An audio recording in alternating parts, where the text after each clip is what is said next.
So the lie is that your sexual energy is somehow taking you away from your spirituality. I'm going to call that the lie. That is bad conditioning, in my opinion. Okay. So I've already established that when we were talking in the previous answer. But the consequence of that lie is that you believe that part of you, part of the very energy that you were birthed from, sex energy, you wouldn't exist without it, is somehow anti-God and away from source. Just logically speaking, does that make sense? Not in the least. Not in the least. There's a Victorian sensibility that needs to be abolished, really. It's so illogical.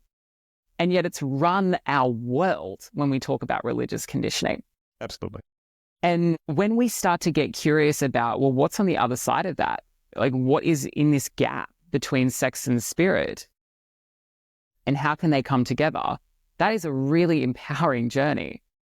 And for me, especially as somebody who's really dappled with Tantra and all of this, I see sex and sexuality as the most beautiful way to experience more of just my fullness, of who I am as a soul.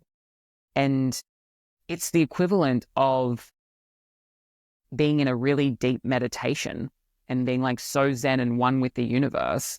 And if anyone listening has had those gleaming moments where you're like, oh, that was a deep one, you know, and it's like that, and it can be like that even in sex and sexuality. It'd be really awesome if you liked and subscribed.